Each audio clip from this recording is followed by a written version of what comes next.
اعوذ باللہ من الشیطان الرجیم بسم اللہ الرحمن الرحیم لن يستنكف المسيح ان يكون عبدا لله ولا الملائكة المقربون ومن يستنكف عن عبادته ويستكبر فسيحشرهم إليه جميعا فأما الذين آمنوا وعملوا الصالحات فيوفيهم أجورهم ويزيدهم من فضله وأما الذين استنكفوا واستكبروا فيعذبهم عذابا أليما ولا يجدون لهم من دون الله وليا ولا نصيرا يا أيها الناس قد جاءكم برهان من ربكم وأنزلنا إليكم نورا مبينا فأما الذين آمنوا بالله واعتصموا به فسيدخلهم في رحمة منه وفضل ويهديهم إليه صراطا مستقيما.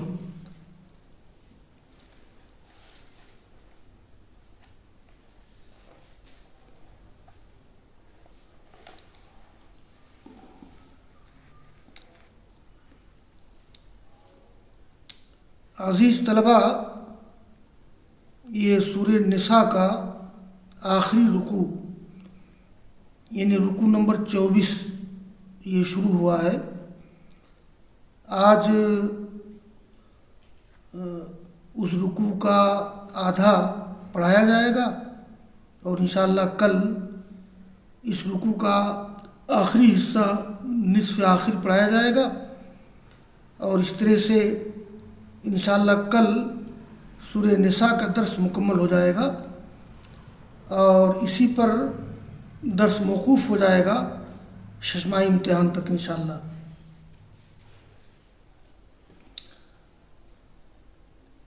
میں پہلے مفردات کا حل کر دیتا ہوں اور بعض الفاظ کے اعراب کی وضاحت کر دیتا ہوں، اس کے بعد ترجمہ اور تفسیر ہوگی انشاءاللہ. یہ لن یستنکفا، یہ استنکف الرجل باب استفعال سے ہے. بولتے ہیں استنکف منہ، تکبر کرنا، اعراض کرنا، ننگوار یا غرور کی وجہ سے، ننگوار یا غرور کی وجہ سے اعراض کرنا یا تکبر کرنا. ولا الملائکۃ المقربون ومن یستنکف عن عبادتہ، یہ من اس میں شرط ہے،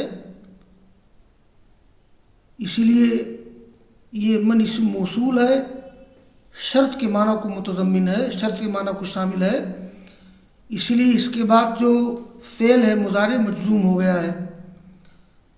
اور ومن یستنکف پھر اس پر عطف و استکبر.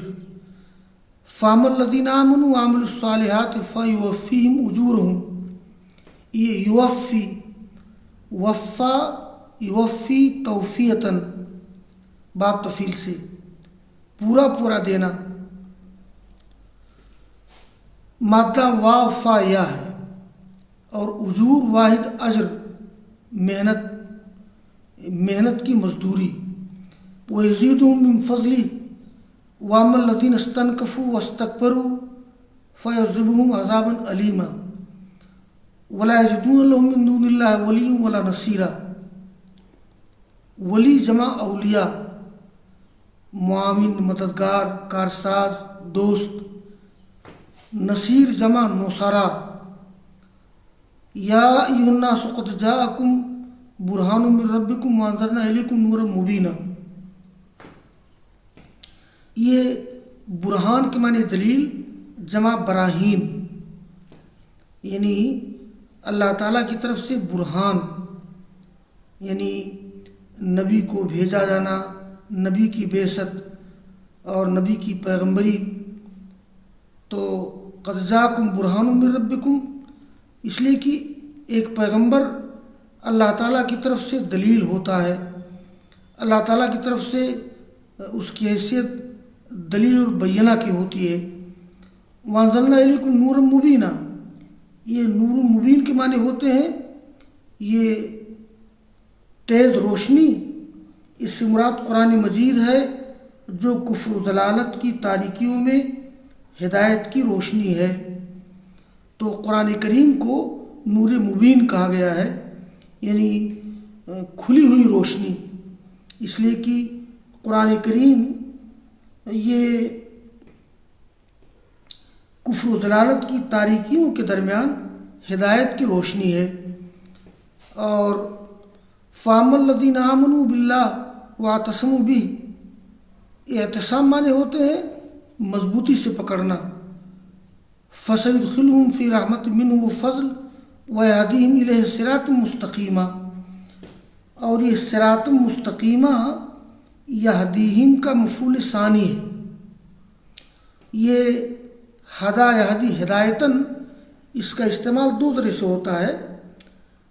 کبھی کبھی ایسا ہوتا ہے کہ دوسرے مفعول پر الا داخل ہوتا ہے، اور کبھی کبھی یہ متعدی بدو مفعول ہوتا ہے، جیسے سورہ فاتحہ میں ہے اہدنا الصراط المستقیم، تو اہد فعل امر اور ضمیر انت فاعل، نا مفعول اول اور الصراط المستقیم مفعول ثانی۔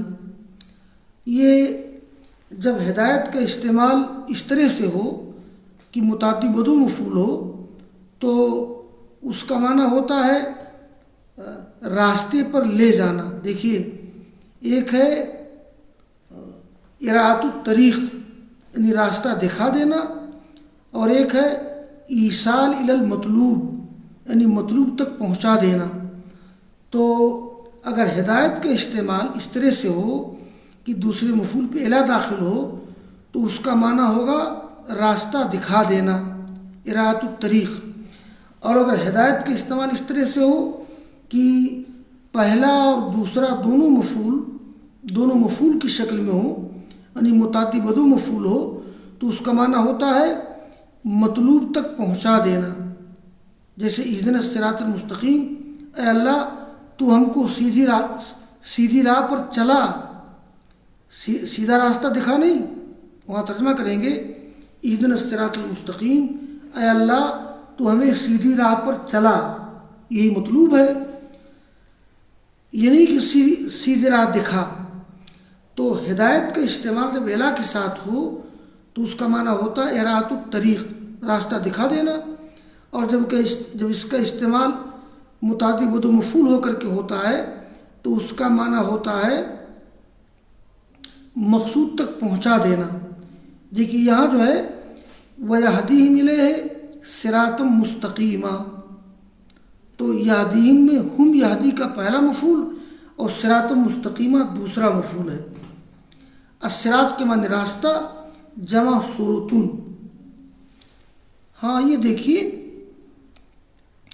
یہ سورہ نساء کا آخری رکوع ہے۔ اس آخری رکوع سے پہلے ذکر کیا گیا تھا کہ اہل کتاب نے اپنے دین میں غلو کیا، تو اہل کتاب میں عیسائی اور یہودی دونوں شامل ہیں۔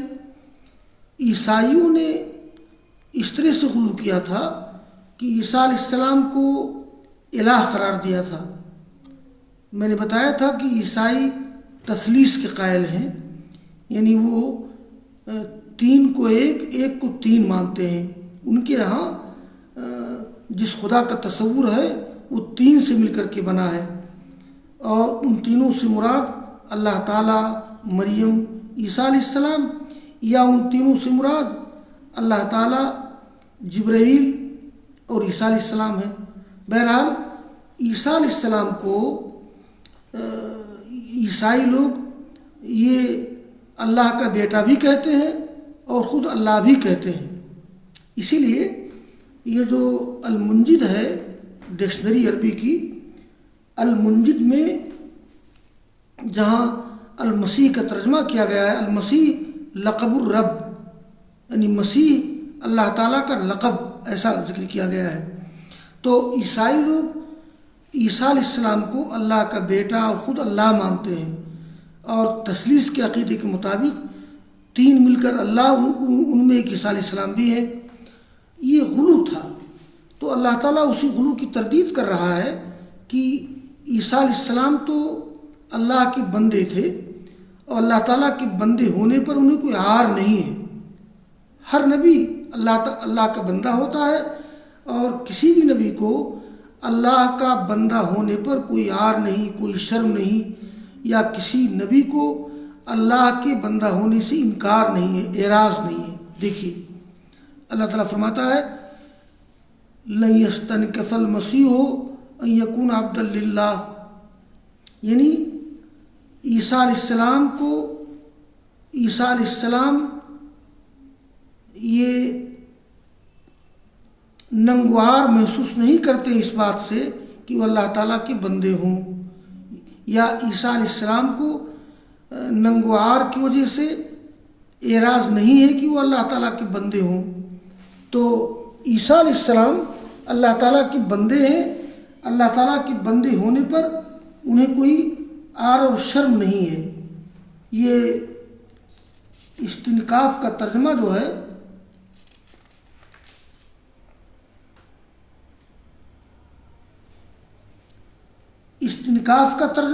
ننگوار یا تکبر و انکار ہی کریں گے. یعنی یہ عیسیٰ علیہ السلام کو اللہ کا بندہ ہونے میں کوئی ننگوار یا تکبر و انکار ہرگز ہو نہیں سکتا ہے. یعنی وہ اللہ تعالیٰ کے بندے ہیں. ہر پیغمبر نے اپنے آپ کو اللہ کا بندہ قرار دیا ہے. تو عیسیٰ علیہ السلام ننگوار محسوس نہیں کرتے ہیں کہ وہ اللہ تعالیٰ کے بندے ہیں. اور نہ مقرب فرشتے بھی اللہ تعالیٰ کے بندے ہیں. جبکہ فرشتوں کو کفار و مشرکین کیا کہتے تھے؟ الملائکۃ بنات اللہ. آگے اللہ فرماتا ہے اور جو شخص ننگوار کی وجہ سے اعراض کرے گا اللہ تعالیٰ کی عبادت سے اور تکبر کرے گا تو اللہ تعالیٰ ان سب لوگوں کو اپنی طرف اکٹھا کرے گا قیامت کے قریب. فَأَمَّا الَّذِينَ آمَنُوا وَعَمِلُوا الصَّالِحَاتِ، تو وہ لوگ جو ایمان لائے جنہوں نے نیک اعمال کیے، فَيُوَفِّيهِمْ أُجُورَهُمْ، تو اللہ تعالیٰ ان کو ان کے اجر دے گا پورا اور اپنے فضل سے ان کو مزید دے گا، زیادہ دے گا. اور وہ لوگ کی وَأَمَّا الَّذِينَ اسْتَنكَفُوا، وہ لوگ کی جنہوں نے اعراض کیا اور تکبر کیا تو اللہ تعالیٰ ان کو دردناک عذاب دے گا. اور جب اللہ تعالیٰ ان کو دردناک عذاب دے گا وَلَا يَجِدُونَ لَهُم مِّن دُونِ اللَّهِ وَلِيًّا وَلَا نَصِيرًا، وہ اپنے لیے اللہ کے علاوہ کوئی دوست، کوئی معاون اور کوئی مددگار نہیں پائیں گے. یعنی قیامت کے بعد آخرت میں جب اللہ تعالیٰ سب کو عذاب دینا چاہے گا تو اللہ تعالیٰ کے علاوہ کسی کا کوئی مددگار نہیں ہوگا. اور پھر اللہ تعالیٰ مخاطب کر رہا ہے عرب کے لوگوں کو اور اس زمانے کے لوگوں کو، یا ایھا الناس، اے لوگو، یقیناً تمہارے پاس تمہارے رب کی طرف سے دلیل آ چکی ہے اور ہم نے تم لوگوں کی طرف نور مبین نازل کیا ہے، کھلی روشنی نازل کی ہے قرآن مجید کی شکل میں. یعنی اے لوگوں، ہم نے تمہارے پاس آخری پیغمبر محمد صلی اللہ علیہ وسلم کو بھیجا ہے اور تمہاری طرف نور مبین یعنی قرآن کریم نازل کیا ہے. آگے اللہ تعالیٰ فرماتا ہے فَأَمَّا الَّذِينَ آمَنُوا بِاللَّهِ وَاعْتَصَمُوا بِهِ، وہ لوگ جو ایمان لائے اللہ تعالیٰ پر اور جنہوں نے اللہ تعالیٰ کو مضبوطی سے پکڑ لیا. اللہ تعالیٰ کو مضبوطی سے پکڑنے کا مطلب ہے کہ اللہ تعالیٰ کے احکام کو اپنانا، اللہ تعالیٰ کے فرامین پہ عمل کرنا. تو وہ لوگ جو ایمان لائے اللہ تعالیٰ پر اور جنہوں نے مضبوطی سے پکڑ لیا اللہ تعالیٰ کو، تو عنقریب اللہ تعالیٰ ان لوگوں کو داخل کرے گا اپنی طرف سے رحمت میں اور فضل میں. وَيَهْدِيهِمْ إِلَيْهِ صِرَاطً مُسْتَقِيمًا، اور اللہ تعالیٰ ان کو اپنی طرف سیدھی راہ پر لے جائے گا، سیدھا راستہ دے گا. تو یہ سورہ نساء کے آخری رکوع کے نصف حصے کے درس مکمل ہو گیا ہے اور نصف حصہ سے کم کا درس کچھ باقی ہے، اور جس میں کلالہ اور اس کے ورثہ کا تذکرہ کیا گیا ہے. تو یہ درس انشاءاللہ آخر میں ہوگا، کل ہوگا انشاءاللہ. وآخر دعوانا ان الحمد للہ رب العالمین.